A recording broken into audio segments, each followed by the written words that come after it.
أعوذ بالله من الشيطان الرجيم.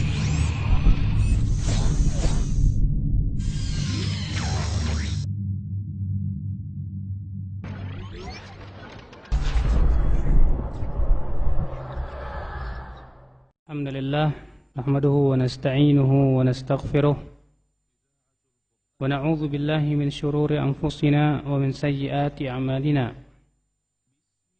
من يهده الله فلا مضل له ومن يضلل فلا هادي له أشهد أن لا إله إلا الله وحده لا شريك له وأشهد أن محمدا عبده ورسوله. قال الله تعالى في كتابه الكريم: يا أيها الذين آمنوا اتقوا الله حق تقاته ولا تموتن إلا وأنتم مسلمون. أما بعد.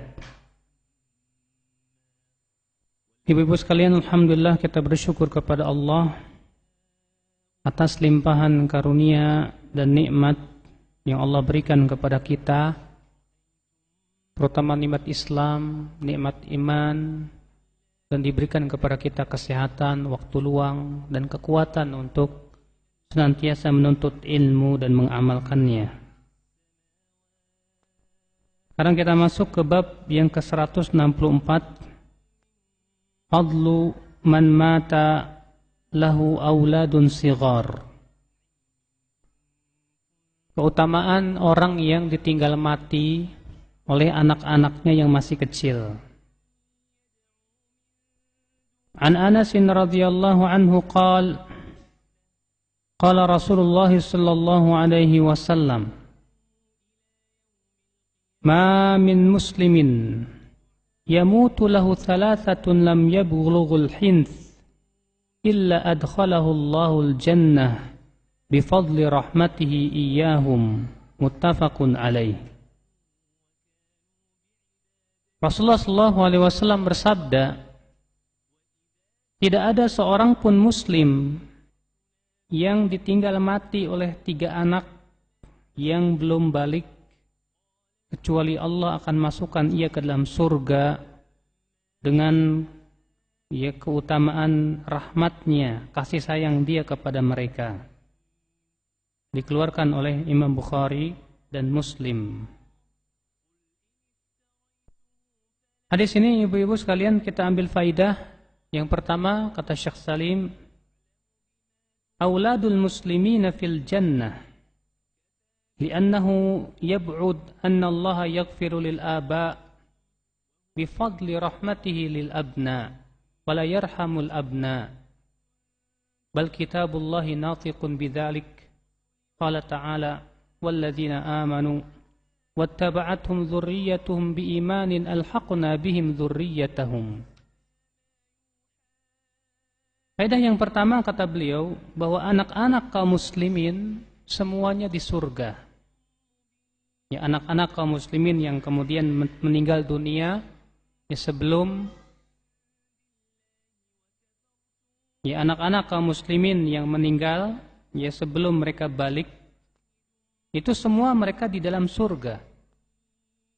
Ya, sebab kalau Allah mengampuni bapak-bapak mereka karena kasih sayang bapak tersebut kepada anak-anaknya, kalau Allah mengampuni dosa ibu-ibu mereka karena kasih sayang ibu tersebut kepada anaknya, bagaimana Allah tidak menyayangi anak-anaknya? Terlebih mereka anak-anak yang belum balik, yang diwajibkan kepada mereka apa? Beban-beban syariat. Mereka pun belum berdosa. Maka dari itu, orang anak-anak kaum muslimin itu berada di dalam surga. Adapun anak-anak kaum musyrikin, terjadi ikhtilaf para ulama. Namun yang rajih wallahu alam bahwa anak-anak kaum musyrikin pun juga di dalam surga. Kenapa? Karena mereka belum berdosa. Mereka anak-anak yang belum dibebankan kepada mereka syariat. Ya Allahu alam. Faedah yang kedua dari hadis ini, man sabara 'inda faqdi auladihi wahtasaba adkhalahu Allahul jannah. Siapa yang sabar ketika kematian anaknya dan ia mengharapkan pahala dari sisi Allah Subhanahu wa taala, maka Allah akan masukkan ia ke dalam surga. Begitu besar Ibu pahala ketika kita ditinggal mati oleh anak-anak kita. Ya, kenapa? Karena anak adalah merupakan buah hati. Siapa orang tua yang tidak mencintai anaknya? Siapa orang tua yang tidak bersedih ketika ditinggal mati oleh anaknya? Namun ketika si orang tua tersebut bersabar dan mengharapkan pahala semua dari sisi Allah Subhanahu wa taala, maka Allah gantikan dengan yang lebih besar dari itu, yaitu surga Allah Subhanahu wa taala. Maka ya, kewajiban siapa saja yang ditinggal mati oleh oleh anaknya, hendaklah yang pertama sabar, dan yang kedua berharap pahala di sisi Allah Subhanahu wa taala. Wa an Abi Hurairah radhiyallahu anhu qala qala Rasulullah sallallahu alaihi wasallam la yamutu li ahadin minal muslimina thalathatun minal walad la tamassuhun naru illa tahillatal qasam, muttafaqun alaih. Dari Abu Hurairah, semoga Allah meridainya, Rasulullah SAW bersabda, tidak ada seorang pun dari kaum muslimin yang 3 anaknya meninggal dunia kecuali ia tidak akan disentuh oleh api neraka, kecuali ya sumpah yang telah Allah ya sebutkan dalam Al-Quran, yaitu firman Allah, wa im minkum illa wariduha. Tidak ada seorang pun dari kalian kecuali pasti akan masuk ke dalam api neraka. Ya. Maksudnya masuk ke dalam api neraka apa? Kata Imam An-Nawawi rahimahullah, wa huwal ubur 'ala sirat. Artinya setiap kita pasti akan melewati jembatan sirat ya yang terbentang di atas api neraka. Ya, setiap kita pasti akan melewati jembatan itu. Siapa yang waktu di dunianya istiqomah di atas siratil mustaqim, maka ia akan selamat.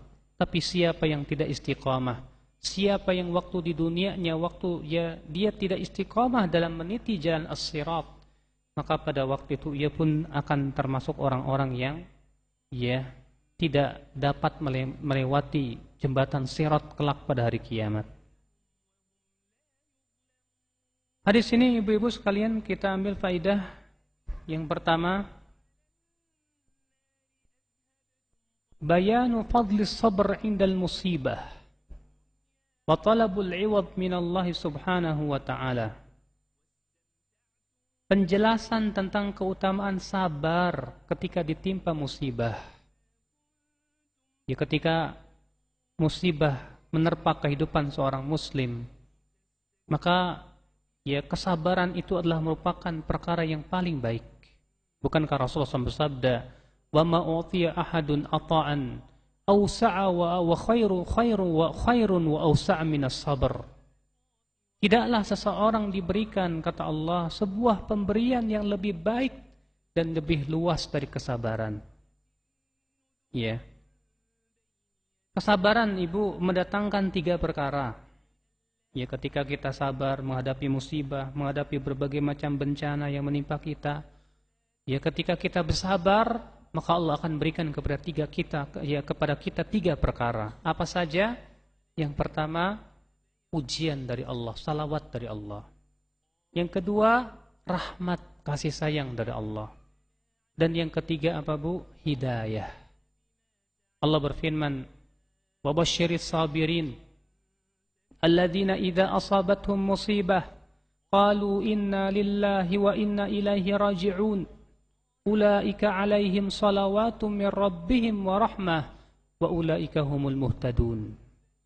Bergembiralah, kata Allah, ya orang-orang yang sabar. Siapa mereka? Yaitu orang-orang yang apabila ditimpa musibah mereka berucap inna lillahi wa inna ilaihi raji'un. Sesungguhnya kami ini milik Allah dan sesungguhnya kepada Allah lah kami akan kembali. Lalu Allah berfirman, ulaika alaihim salawatum min rabbihim wa rahmah. Mereka itulah yang akan mendapatkan salawat. Ya, salawat Allah kepada hambanya, maknanya kata para ulama mufassirin yaitu pujian Allah, sanaullahi ala abdihi. Yang kedua, rahmat, kasih sayang Allah kepada si hamba tersebut. Yang ketiga, wa ulaika humul muhtadun.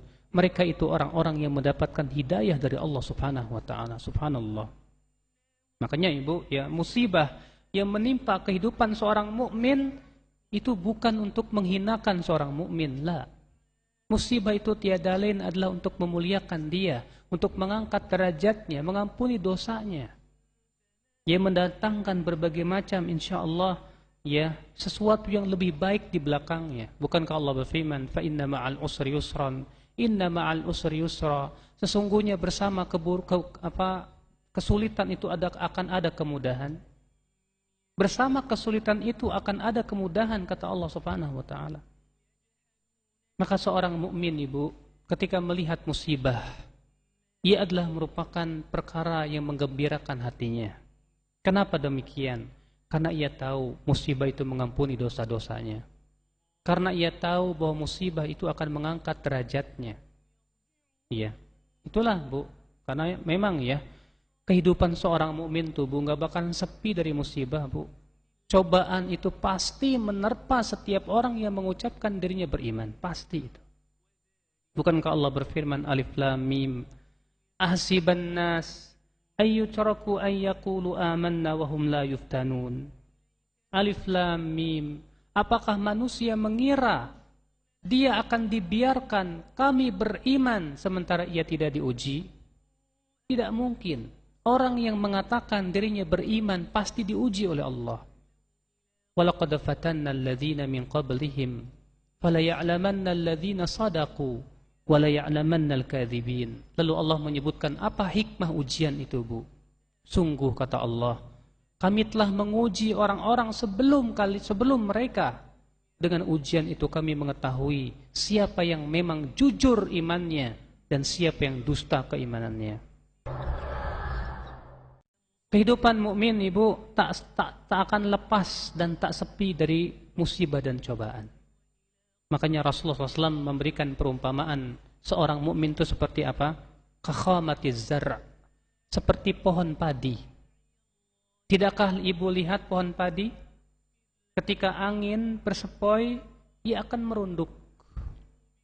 Ya, senantiasa angin itu menerpa padi tersebut. Namun subhanallah, sekencang apapun angin tersebut, padi itu tak pernah tercabut. Ketika angin itu pergi, dia kembali tegar, kembali dia berdiri dengan tegaknya. Itulah kehidupan seorang mukmin. Ya, dia ditimpa musibah, terus musibah, terkadang menyebabkan dia merunduk, hampir dia putus asa. Tatkala keputusasaan itu sudah mulai menyeliputi dirinya, disitulah pertolongan Allah datang. Ya. Maka Ibu, kalau Ibu tidak ingin diuji oleh Allah di dunia, ya, kalau gitu silakan aja Ibu tidak beriman kepada Allah. Ya. Setiap orang yang mengaku dirinya beriman kepada Allah pasti diuji oleh Allah. Diuji dengan apa, Bu? Dengan musibah, bencana, ujian.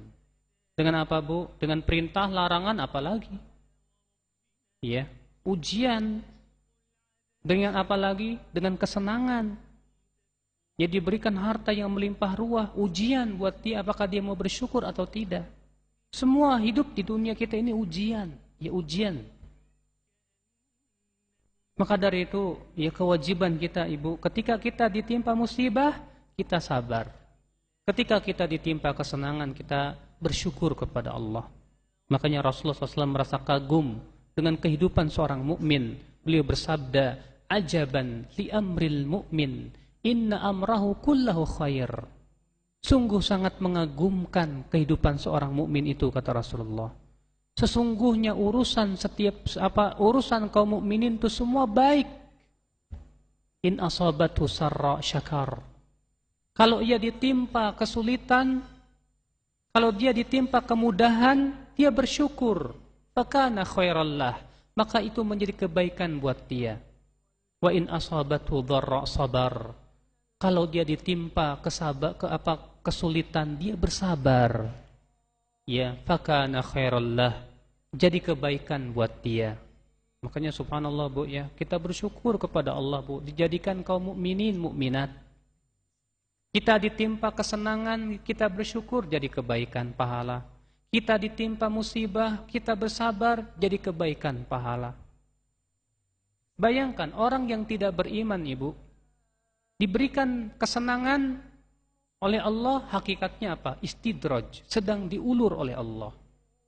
Itu orang yang beriman. Semakin banyak kesenangan, semakin keras azab yang Allah akan berikan kepada dia. Kenapa? Karena dia tidak mensyukuri nikmatnya. Ketika dia ditimpa musibah, orang yang beriman, yang tidak beriman tubuh, itu hakikatnya azab buat dia di dunia sebelum akhirat. Subhanallah. Berbeda dengan orang-orang yang beriman. Makanya kita bersyukur kepada Allah, ya dijadikan kita ini orang yang beriman, Ibu. Ya. Hadis ini juga ibu-ibu kita ambil faidah yang kedua, jazaa'us sabirinal jannah. Balasan orang yang bersabar itu adalah surga. Wallah, surga. Sabar sebentar di dunia, Bu, ya lebih baik daripada bersabar di hari akhirat. Di dalam api neraka. Di dalam api neraka, Bu, kesabaran itu sudah tidak ada manfaatnya. Allah berfirman, isbiru aw la tasbiru sawaun alaikum. Kamu bersabar dan atau kamu tidak bersabar, sama saja buat kamu, kata Allah kepada penduduk api neraka. Di neraka, Ibu, kesabaran sudah tidak ada manfaatnya. Di dunia kesabaran itu sangat besar manfaatnya. Ya. Bahkan, Ibu, kata Ali bin Abi Thalib apa? Kepalanya iman adalah kesabaran. Tidak mungkin iman itu bisa tegak tanpa ada kesabaran. Kita melaksanakan perintah, ya butuh kesabaran. Kita meninggalkan larangan, butuh kesabaran. Ketika ditimpa musibah, butuh kesabaran. Ibu punya anak rewel, sakit, dan yang lainnya, butuh kesabaran. Ibu punya suami yang suka ngebentak-bentak dan suka marah-marah, butuh kesabaran. Ibu punya tetangga yang suka ngegibah, ngegunjing, sabar. Ya. Dan tidak boleh seorang mumin berkata, sampai kapan kita bersabar? Ya, tidak boleh, karena kesabaran itu pahalanya besar. Allah pasti akan memberikan musibah atau ujian kepada seorang hamba disesuaikan dengan agama seorang hamba. Kata Rasulullah, yubtalal abdu bihasbi dinihi. Seorang hamba itu akan diuji oleh Allah sesuai dengan agamanya. Fa in kana fi dinihi salabah. Kalau ternyata agamanya kuat, maka Allah akan berikan ujian yang berat. Tapi kalau agamanya kurang, maka Allah akan uji sesuai dengan agamanya, kata Rasulullah SAW. Ya. Ibu-ibu sekalian, kita ambil faidah yang ketiga dari hadis ini. Ma min ahadin illa sayamurru ala siratil mansub ala matni jahannam. Wa qad yakunu muhatan bin nar, fayakunu al-mar muhatan bin nar, fatamassuhu bi'adzabin illa al-muttaqin. Tidak ada seorang pun dari kita, ibu-ibu, kecuali pasti kita akan melewati api neraka. Melewati sebuah jembatan, ia bernama sirat. Allah berfirman, wa in minkum illa wariduha kana ala rabbika hatman maqdiya thumma nunajjil ladzina taqaw wa nadharu adh-dhalimina fiha jithiya. Tidak ada di antara kalian seorang pun, kata Allah, kecuali pasti akan memasuki neraka jahanam, dan itu sebuah kewajiban di atas Allah bagi mereka. Kemudian kami akan menyelamatkan orang-orang yang bertakwa, dan kami akan biarkan orang-orang zalim itu terazab dalam neraka jahanam. Subhanallah. Coba ibu, ya, kita pikirkan bagaimana nanti nasib kita ketika kita melewati neraka jahanam. Ibu, neraka jembatan sirat yang Allah pancangkan di atas neraka jahanam itu adalah seperti siratal mustaqim yang Allah pancangkan di dunia. Iya. Apabila kita selama di dunia, ibu, istiqomah terus di atas siratal mustaqim, senantiasa berpegang kepada perintah Allah, menjauhi larangannya, maka pada waktu itu insya Allah nanti di akhirat kita mampu untuk melewati jembatan sirat. Tapi Bu, kalau kita di dunia Bu, Masya Allah, ya qadarullah, na'udzubillah, kita berlindung kepada Allah, ternyata tidak bisa istiqomah di atas siratal mustaqim ini. Di awal-awal ngaji, Masya Allah semangat gitu kan. Lama-kelamaan apa yang terjadi, sedikit ditimpa musibah, ujian oleh Allah. Akhirnya apa? Ya dia pun mulai meninggalkan pengajian. Yang tadinya Masya Allah pakai jilbab yang rapi, mulai jilbabnya ya ke atas, hilang aja. Ya. Kenapa? Rupanya tidak sabar dengan ujian yang Allah berikan kepada dia. Diuji sedikit dengan kesenangan. Tadinya sebelum senang, Masya Allah, ya, boro-boro mau ngajinya rajin begitu. Tapi sedikit dikasih kesenangan, Masya Allah, sekarang sudah punya rumah mewah, kendaraan megah, Masya Allah. Mulai ngajinya itu lupa, Bu. Ya, ada kebalikan. Ada orang, Masya Allah, ketika senang dia ngaji. Dia kemudian mempelajari ilmu, Masya Allah. Lalu Allah uji dia sedikit, dikurangi hartanya. Mulai imannya goyah. Maka yang seperti ini kata Allah, ya, itu imannya ala harf, di pinggir jurang. Ya. Kalau ditimpa kebaikan, maka imannya jadi baik. Tapi kalau ditimpa kesusahan, kesulitan, musibah dan yang lainnya, imannya jadi goyang.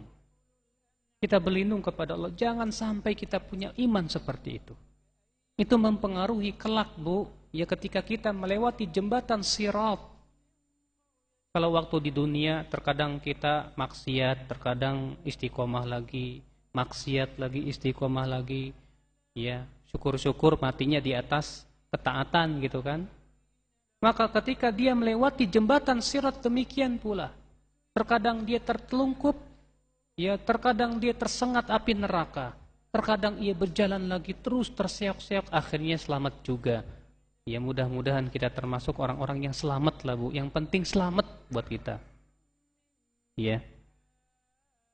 Maka dari itu, Ibu, kalau kita ingin selamat melewati jembatan sirat, kewajiban kita, Ibu, istiqomah.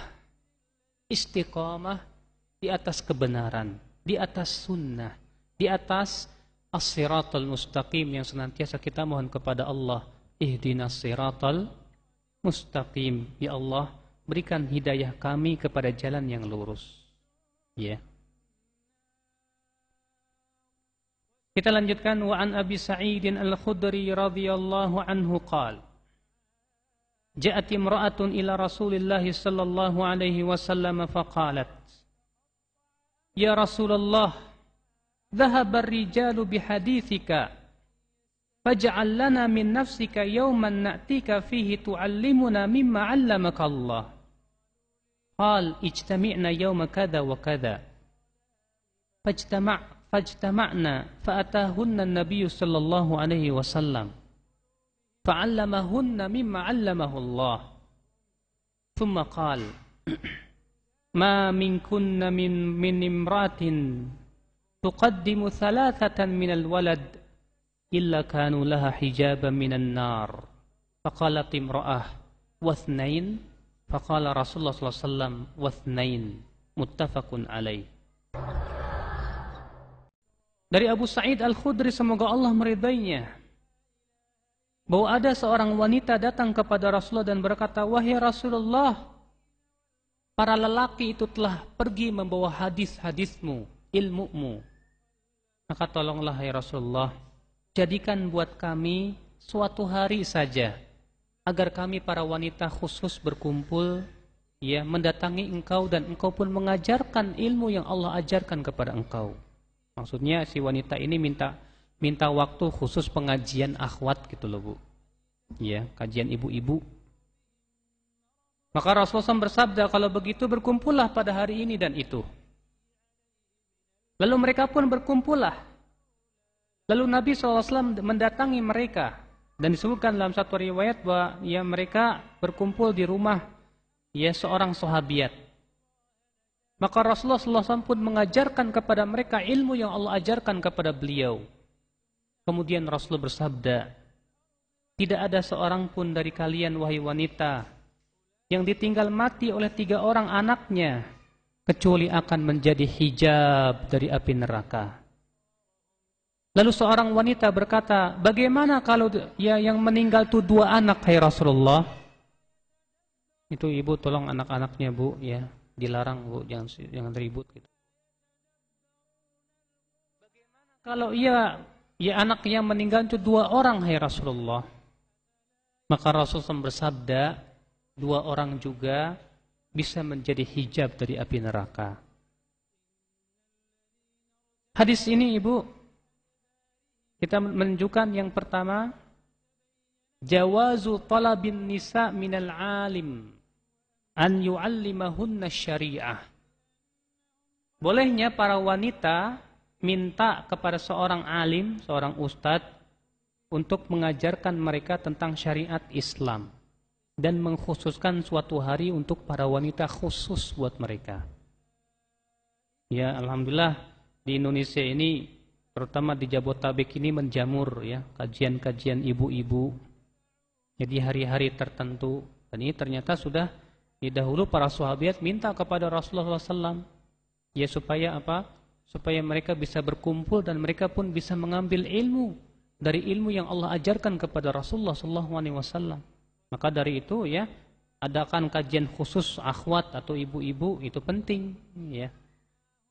Sebagaimana yang dilakukan oleh Rasulullah SAW. Hadis ini ibu-ibu kita ambil faidah yang bagi alal alim tanbihul muta'allim ala umurin huwa bihajatiha akthar min ghairiha. Selayaknya bagi seorang alim, seorang ustadz, seorang dai memberikan atau mengajarkan ilmu yang dibutuhkan oleh orang yang belajar. Ya karena Rasulullah di sini ngajarnya ibu-ibu, ya para sahabiat, para wanita. Maka Rasulullah mengajarkan tentang keutamaan bersabar ketika ditinggal mati oleh anak. Bahwasannya wanita yang ditinggal mati oleh 3 orang anak, lalu ia bersabar mengharapkan pahala di sisi Allah, kecuali anak-anak itu kata Rasulullah akan menjadi hijab, ya hijab penutup dari api neraka.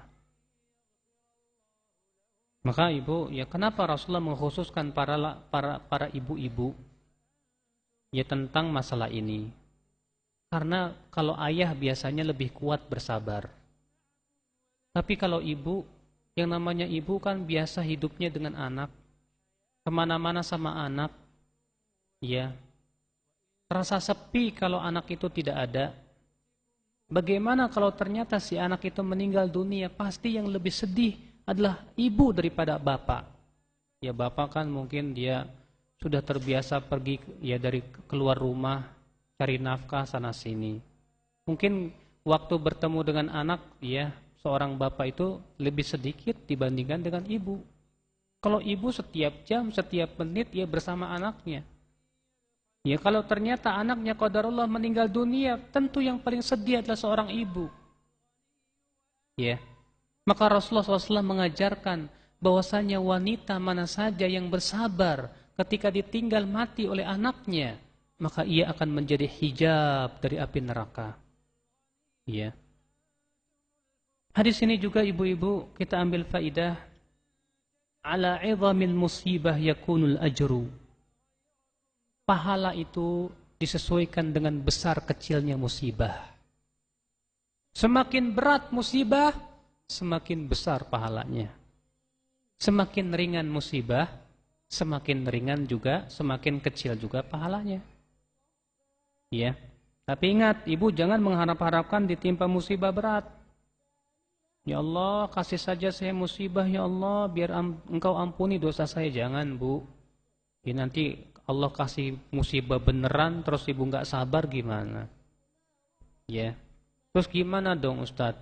ya ucapkan aja Rabbana atina fid dunya hasanah wa fil akhirati hasanah wa qina adzabannar.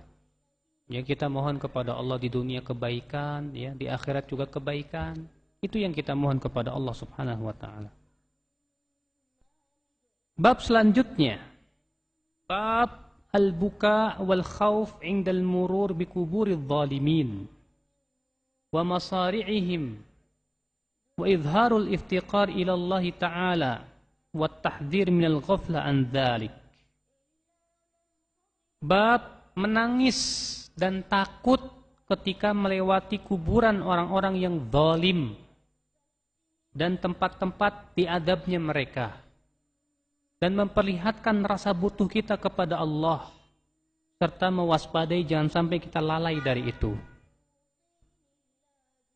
An Ibni Umar radhiyallahu anhuma anna Rasulullah sallallahu alaihi wasallam qala li ashabihi, yakni lamma wasalul hijr diyar Thamud, la tadkhulu ala haula'il mu'adzabin illa an takunu bakin, fa illam takunu bakin fala tadkhulu alaihim la yusibukum ma asabahum, muttafaqun alaih. Wa fi riwayatin qala ma marra Rasulullah sallallahu alaihi wasallam bil hijr qala la tadkhulu masakin alladhina zalamu anfusahum an yusibakum ma asabahum illa an takunu bakin.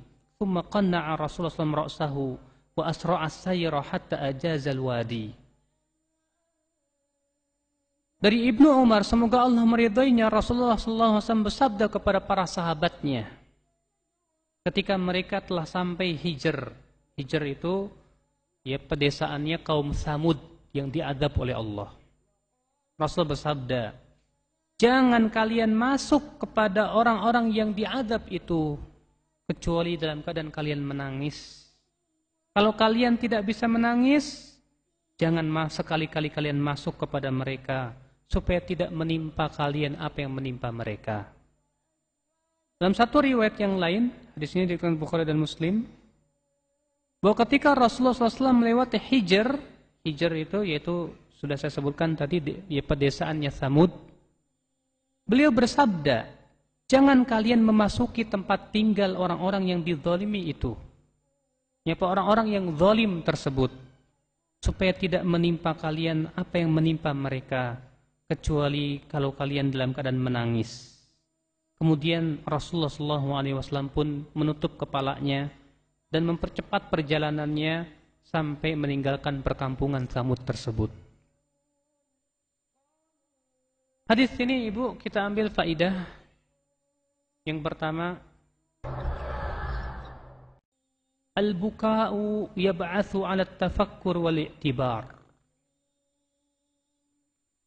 Menangis itu Ibu, ya, muncul dari berpikir dan mengambil pelajaran.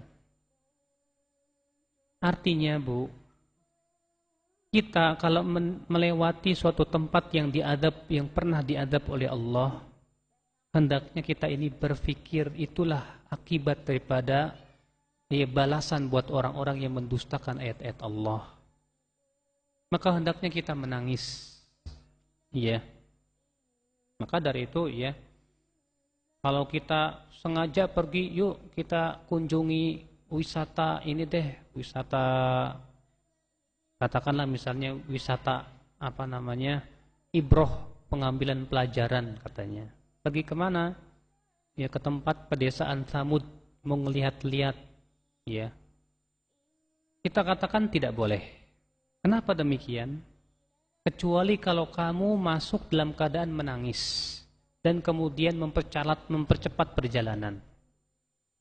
Kenapa? Karena Rasulullah SAW Ibu melarang kita memasuki pemukiman orang-orang yang dizalimi oleh Allah kecuali dalam keadaan menangis. Kalau tidak, ya tidak bisa menangis, jangan sekali-kali masuk, kata Rasulullah SAW.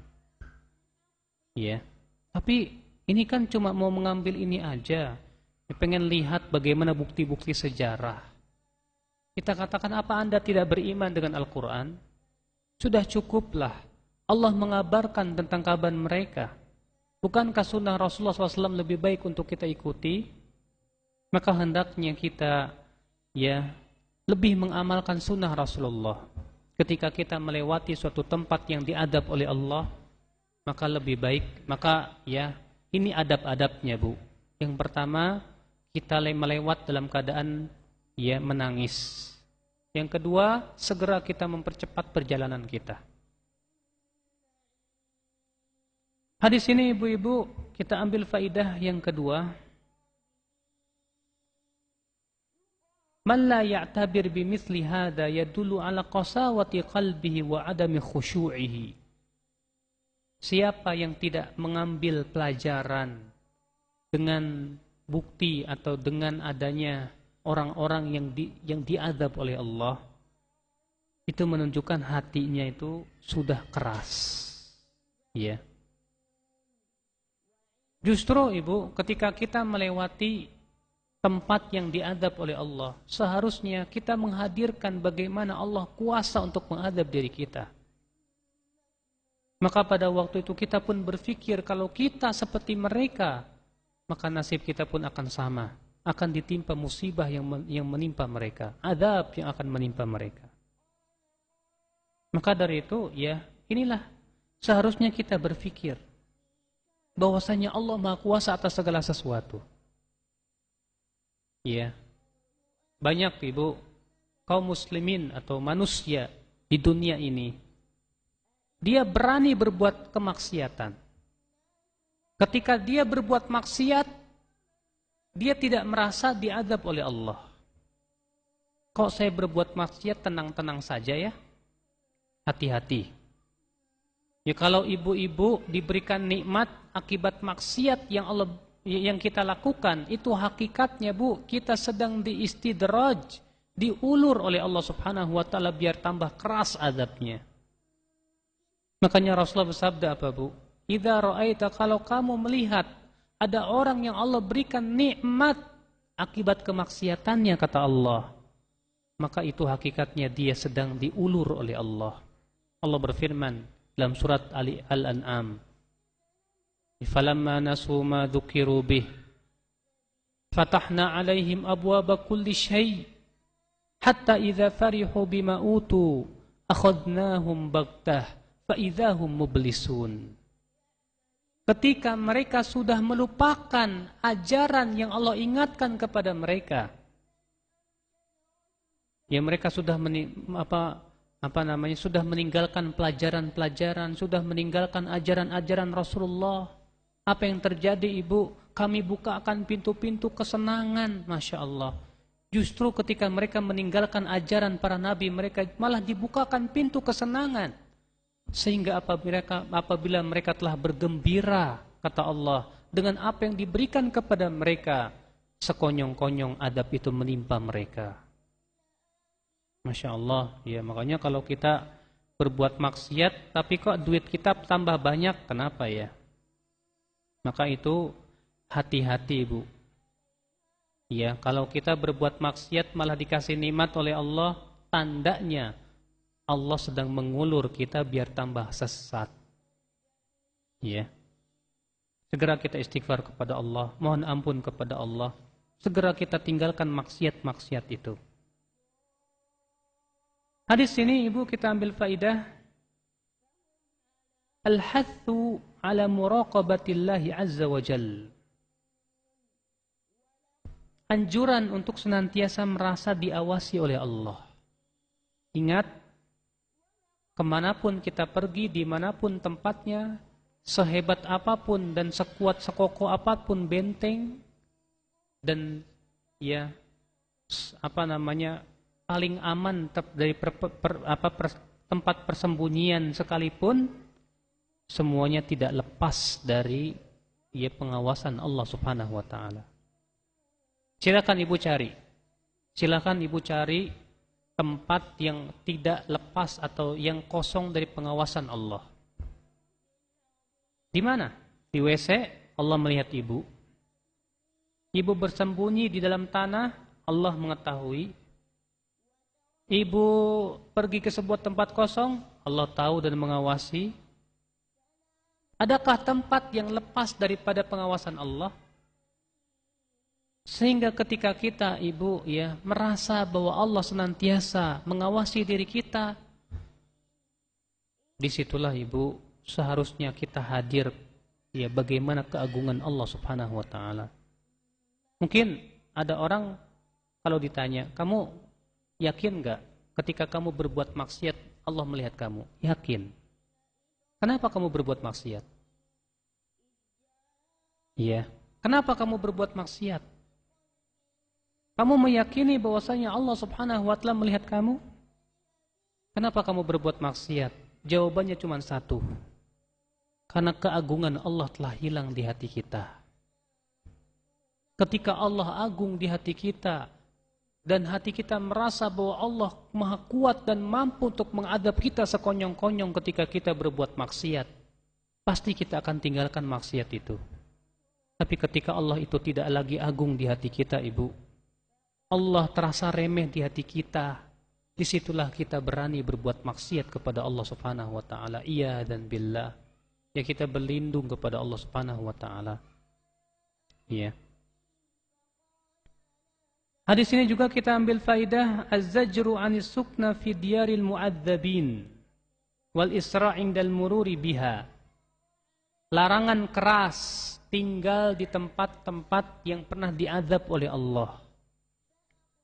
Dan mempercepat jalan ketika kita lewat atau melewati tempat-tempat tersebut. Ya, jangan sampai saya mau tinggal di tempat samudnya dulu, nggak boleh, dilarang oleh Rasulullah SAW. Ya, Rasulullah melarang kita masuk ke tempat-tempat yang pernah diazab oleh Allah Subhanahu Wa Taala. Baik ibu-ibu, saya kira cukup, kita buka tanya jawab, silahkan. Ada yang bertanya, bolehkah seorang tua, orang tua mengharapkan udahlah anak-anak mati saja supaya mereka ya tidak merasakan dosa atau tidak melakukan dosa setelah besar? Tidak boleh. Ya, sebab kalau seperti itu pasti Rasulullah dan para sahabat sudah mengharapkannya. Ya, justru seharusnya kita mendoakan, ya Allah, semoga setelah dia besar menjadi orang-orang yang senantiasa memperjuangkan agamamu. Semoga setelah dia besar, ya Allah, Engkau lindungi dia dari fitnah. Ya. Semoga setelah besar, ya Allah, Engkau jadikan mereka orang-orang yang salihin. Ya. Maka dari itu kita tidak tahu apa yang akan terjadi di masa depan. Barangkali anak kita setelah besar ternyata menjadi orang-orang yang saleh yang membela agama Allah dan manfaatnya besar untuk kaum muslimin. Maka ya, harapan-harapan seperti ini tidak pernah dilakukan Rasulullah wala sahabat wala tabi'in, tidak pula tabi'un tabi'in. Assalamualaikum Ustadz, apabila kita telah menamatkan ayat suci Al-Quran, apakah kita dianjurkan untuk membaca doa khotam Quran? Apa dalilnya? Ibu, semua hadis yang menyebutkan tentang adanya doa khotam atau doa-doa khotam tertentu semuanya lemah. Memang ada satu riwayat bahwa Anas bin Malik, apabila beliau telah selesai mengkhatam Al-Quran, beliau kumpulkan keluarganya, lalu beliau doakan mereka dengan kebaikan dan rahmat. Itu boleh, ya, karena itu perbuatan sahabat dan tidak diingkari oleh sahabat lain. Artinya, mimbab tawassul bil amal salih. Ya, bertawassul dengan amalan salih. Ya, kita doakan dan kita berdoa melalui amalan salih kita setelah kita berhasil mengkhatam Quran, alhamdulillah. Lalu kita tawassul dengan melalui amalan soleh kita agar Allah yang memberikan rahmat dan kasih sayangnya dan istiqomah di atas kehidupan, di atas sunnah. Itu tidak apa-apa. Assalamualaikum Ustadz, jika kita memiliki nilai ijazah dari bocoran soal dan apabila kita melamar pekerjaan dengan ijazah tersebut, hasilnya haram enggak? Sedangkan apabila tidak memakai bocoran, ana yakin tidak akan lulus karena kemampuan yang terbatas. Ya, berarti dia sudah melakukan kecurangan. Ya, Rasulullah bersabda, "Ya man ghasyana falaysa minna." Siapa yang berbuat curang, ya, maka ia tidak termasuk dari golongan kami. Ya, tapi kalau sudah terjadi, ya gimana lagi? Akhirnya dapat nilai dari hasil ya bocoran soal yang memang itu haram. Kemudian kita bekerja ya dengan ijazah itu, ya insyaallah gajinya halal insyaallah. Karena memang pekerjaannya juga halal, selama pekerjaannya halal tentunya. Ada yang bertanya, Ibu, katanya bagaimana usaha apa yang bisa dilakukan ketika istri hamil agar anaknya jadi anak yang soleh. Masalah apakah dia menjadi anak soleh atau tidak, memang itu semua rahasia Allah. Namun kita berusaha ya semaksimal mungkin. Dengan cara apa? Yang pertama, menjaga makanan agar tidak ada yang masuk dari yang halal, dari yang haram. Ya. Maka selalu makanannya itu dari yang halal-halal. Sebab ya makanan yang haram akan menumbuhkan daging-daging yang haram. Kemudian yang kedua, banyak beramal salih. Kenapa? Karena amalan salih itu memberikan keberkahan ya kepada anak. Makanya ya Sa'id bin Musayyib pernah berkata kepada anaknya, ya bunai, la azidanna ya salati li ajlik. Hai anakku, aku akan tambah salatku untuk kebaikan dirimu. Ya. Dan beliau berdalil dengan surat Al-Kahf. Ya, di mana ketika Khadir dan Nabi Musa alaihissalam dia melewati sebuah kota atau desa, di situ ada sebuah dinding yang hampir roboh. Lalu kemudian ya dinding rumah tersebut dibangun lagi oleh ya Khadir. Lalu Nabi Musa bertanya, kenapa kamu tidak minta upah saja dari situ? Maka Khadir pun menjelaskan hakikatnya bahwa dinding ini, rumah ini ya tadinya rumah ini milik dua anak yatim. Dan adalah dua anak yatim ini bapaknya orang soleh. Maka Allah ingin menjaga keduanya karena kesolehan anak tersebut. Kesolehan bapaknya. Artinya ya karena kesolehan bapaknya Allah menjaga anak-anaknya. Itu menunjukkan ibu-ibu ya bahwa kesolehan orang tua itu akan berpengaruh dan berbekas kepada anak. Ya. Makanya ini yang kedua, yaitu banyak beramal soleh. Yang ketiga, mendoakan terus ya agar anak kita kelak setelah besar menjadi anak-anak yang soleh. Ya mudah-mudahan doa kita dikabulkan oleh Allah Subhanahu wa taala. Nah, Ustadz, apa hukumnya orang yang meninggalkan sholat dengan alasan katanya bahwa hakikat sholat adalah berdoa dan mengingat Allah? Maka ketika hati kita selalu bermunajat dan mengingat Allah, itulah sholat. Ini orang malas. Ya, kalau seperti itu benar, tentu Rasulullah SAW ya sudah lebih mendahuluinya dong. Seakan-akan dia itu lebih pintar dari Rasulullah, lebih pintar daripada dari para sahabat. Ya, Rasulullah SAW saja melaksanakan sholat 5 waktu beliau lakukan. Para sahabat pun demikian. Padahal mereka orang-orang yang lebih tinggi kekhusyuannya, yang mereka yang lebih banyak berdoa dan mengingat Allah Subhanahu wa taala. Tapi mereka tetap melaksanakan apa yang diperintahkan oleh Allah berupa menegakkan sholat. Maka orang-orang seperti tadi itu ibu ya maghrur. Ya. Itu orang-orang yang tertipu. Ada yang bertanya tentang cara taubat yang benar. Al-Imam An-Nawawi rahimahullah, sebagaimana telah kita bahas dalam kitab Taubat ya, memberikan 3 syarat ya taubat. Yang pertama an-nadam, penyesalan. Yang kedua al-iqla'anidz dzunub, meninggalkan dosa tersebut. Yang ketiga al-azm, ya berazam, bertekad bulat untuk tidak lagi ya melakukan dosa tersebut. Maka apabila terpenuhi 3 perkara ini, insyaallah Allah mudah-mudahan menerima ya, taubatnya tersebut. Setelah itu segera ia memperbaiki diri. Ia tinggalkan ya tempat yang dia dahulu melakukan dosa di situ. Ya, agar dia tidak kembali lagi kepada perbuatan dosa yang sama. Ya.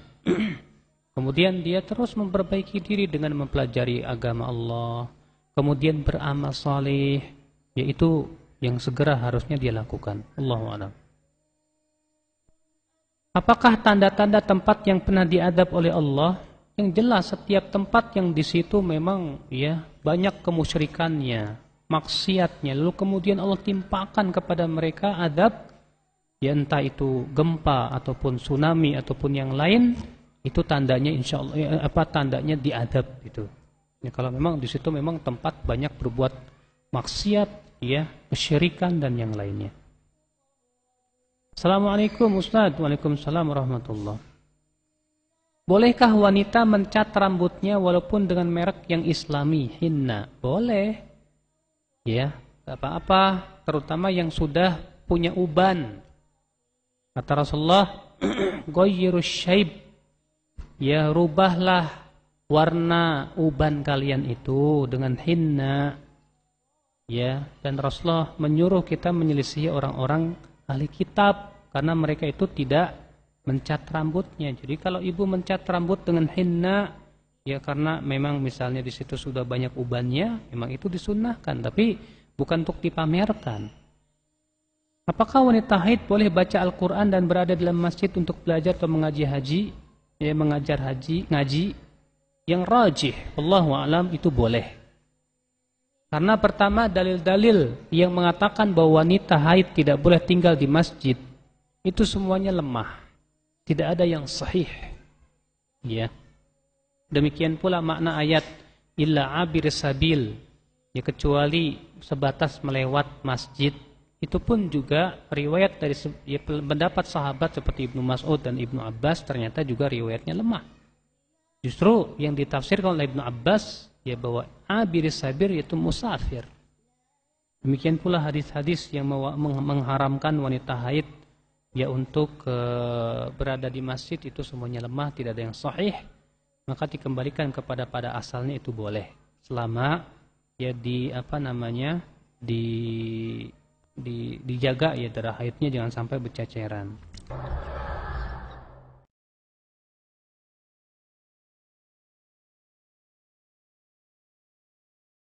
Yaitu berwisata ke daerah-daerah yang di situ pertama tempat penyembahan kepada selain Allah. Yang kedua, tempat itu banyak orang berbuat maksiat.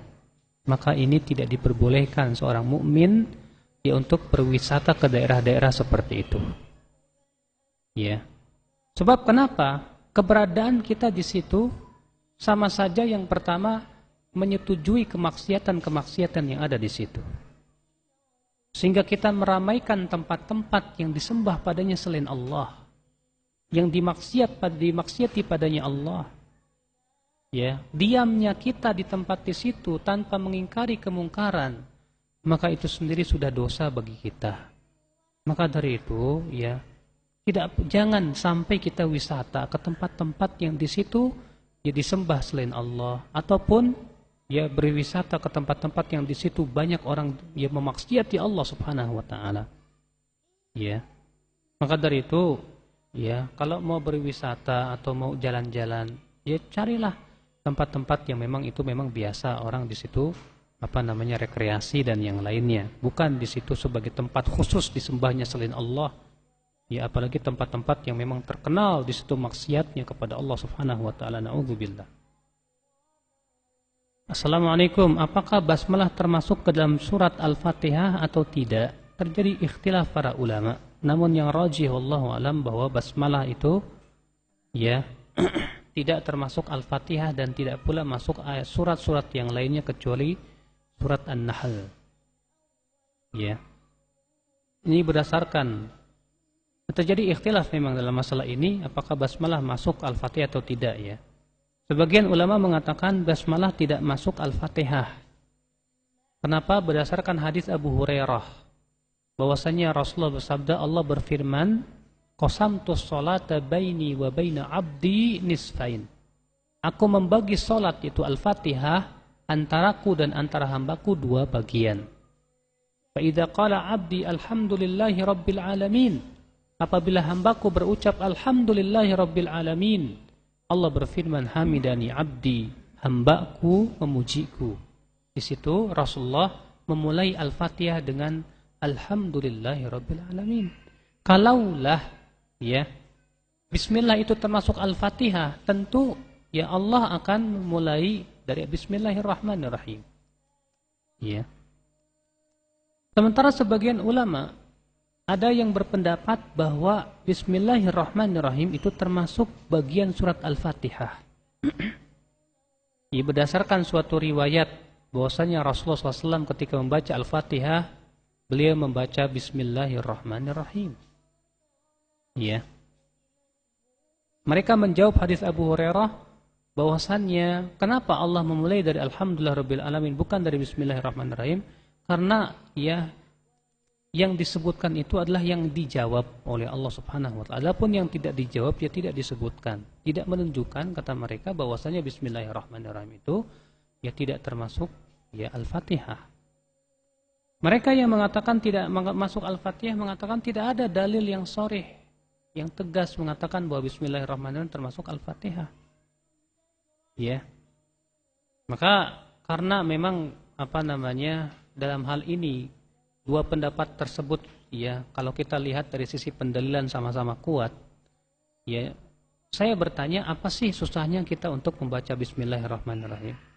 Bukankah khurujan minal khilaf ya kita keluar dari perselisihan dengan cara membaca Bismillahirrahmanirrahim itu lebih baik ya toh tidak susah dan tidak sulit ya kita untuk membaca Bismillahirrahmanirrahim sebelum membaca Al-Fatihah. Assalamualaikum Ustaz, apakah ada sunnahnya berpindah tempat saat melaksanakan sholat sunnah setelah melaksanakan sholat wajib? Syukron.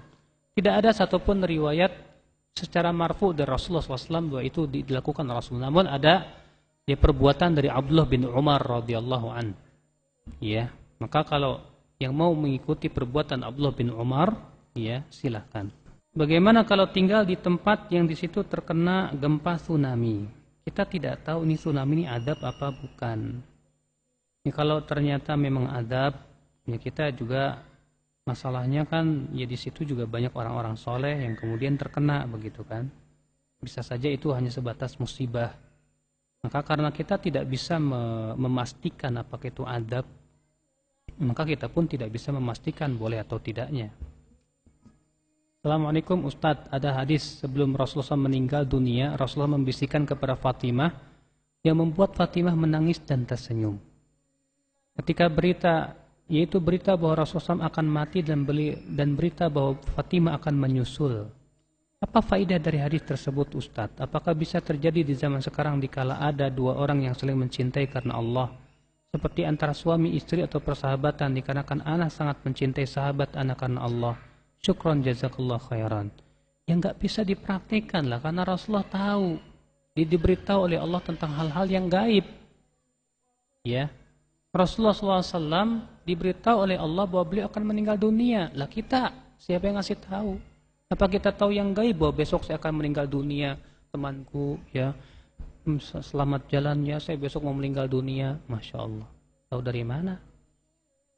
Ya, maka dari itu yang dilakukan Rasulullah kepada Fatimah ini khususiyatul Rasul. Ya khusus Rasulullah SAW. Karena Rasulullah SAW memang mendapatkan wahyu. Beliau diberitahu oleh Allah Subhanahu wa ta'ala tentang perkara-perkara yang gaib. Assalamualaikum ya Ustadz, apakah menyerupai atau bertasyabuh dengan orang kafir apabila kita menggunakan jam tangan di pergelangan kiri? Waalaikumsalam warahmatullahi wabarakatuh. Menyerupai orang kafir itu tidak boleh dalam perkara-perkara yang itu khusus buat mereka, yang merupakan syiar agama mereka. Adapun kalau itu bukan syiar mereka dan bukan kekhususan mereka, maka boleh kita melakukannya, tapi kita tetap dianjurkan untuk menyelisihi mereka. Contoh jam tangan. Jam tangan, ya. Itu bukan kekhususan mereka kecuali kalau di situ ada syiar-syiar mereka ya berupa salib atau yang lainnya misalnya. Jam tangan itu bukan kekhususan orang kafir. Bukan pula ya syiar mereka. Nah kalau misalnya kita pakai jam tangan boleh tidak? Boleh, tapi tetap kita berusaha untuk menyelisih mereka. Kalau orang kafir pakai tangan kiri ya kita pakai tangan kanan gitu. Ini mimbabil mukhalafah ya, jadi itu disunnahkan untuk menyelisihi ya orang-orang kafirin. Makanya Rasulullah SAW menyisir, orang ahli kitab pun menyisir, tapi Rasulullah menyelisihi. Ya bagaimana tata cara penyisiran ahli kitab? Ya kalau ahli kitab ke belakang, Rasulullah ya membagi dua. Ya, itu bentuk daripada mukhalafah, yang menyelisihi daripada perbuatan orang-orang kafir. Allahu a'lam. Saya kira cukup sampai di sini. Mudah-mudahan apa yang sampaikan bermanfaat. Subhanakallah bihamdik. Asyhadu an la ilaha illa anta astaghfiruka wa atubu ilaik. Wassalamualaikum warahmatullahi wabarakatuh.